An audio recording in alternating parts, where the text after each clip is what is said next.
pabango, mamahalin, lifestyle. Kamusta? Ako nga pala si Orly Cabillo. Konting istorya. So, about sa lifestyle. Siyempre, nung binata ka, iba lifestyle mo. Then, nung nag-asawa ka, iba yung lifestyle mo yun. Pag binata ka, ikaw lang yung problema mo lang, sarili mo. Problema mo lang. As in, parang wala kang problema.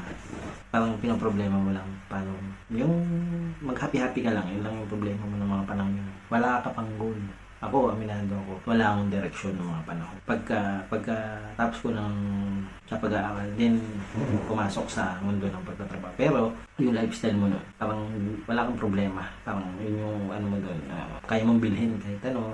Yun nga lang, syempre, pagka medyo ano na, pricey na or ano, syempre, ayaw mo naman iubusin lahat ng pinagtrabahoan mo sa mga bagay na gano'n. So, ayun, ako naman bilang may disiplina naman ako kahit paano. Yun nga lang, wala akong path na tinahak ng time na yun. So, right after kong mag-asawa, nabago yung lifestyle ko. So, lalo na nung nag-abroad ako, nabago din kasi ano na yun adjustment. So, pag pumasok ka sa mundo ng pag-aasawa, mababago na yung lifestyle mo. Hindi na siya yung dati na sarili mo lang iniisip mo. Siyempre, ngayon, mas iniisip mo na yung pamilya mo.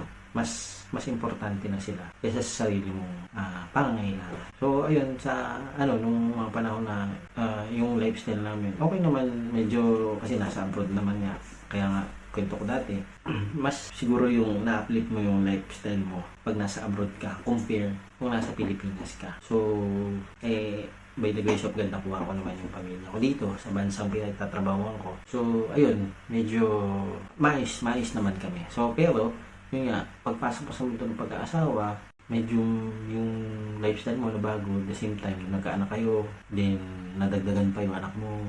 So, mababago talaga yung lifestyle mo. So, bakit importante yung lifestyle ng tao sa pagprogreso niya?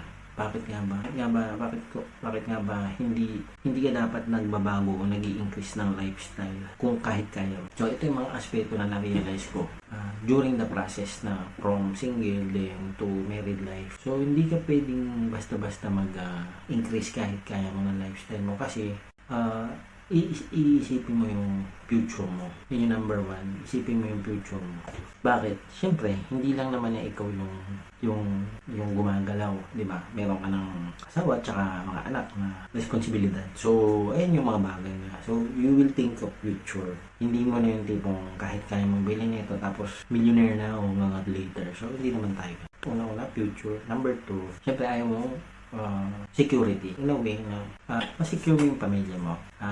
Hindi naman sa wala kayong enjoyment but kahit paano meron naman kayong activity kahit paano. So you need to balance those aspects. So ano yung pa yung huling aspect na na-realize ko sa lifestyle. Pag lumaki sweldo mo, wag mo lakihan yung gastos mo kasi magagamit mo yan sa mas magandang opportunity. You can create your own cash. Isa sa pinaka-importante, do not change your lifestyle. So ito yung mga na-realize ko, yung future, yung security, don't change your lifestyle, even you can. Ba't mo nga pala ito sinishare? I-share ako ng mga information na based sa experience ko na sa tingin ko pwedeng makatulong sa ibang tao. Kasi kalaban natin yung lumaki yung sweldo mo, malaki din yung gastos mo. Sini-change mo yung lifestyle mo. So magkakaroon yung progress mo sa buhay mo, hindi mo makikita. Lagi ka nag-change ng life. So yun, kasi I believe in this process, delayed gratification. So pagtrabahuan mo na lahat ng bagay, then later on, sigurado, mag-gratify ka din. Sigurado, 100%. So konting singit ko lang po, meron po akong group, Lumidiscarding Pinoy. Kung trip niyo po itong mga gantong topic, you can join my group.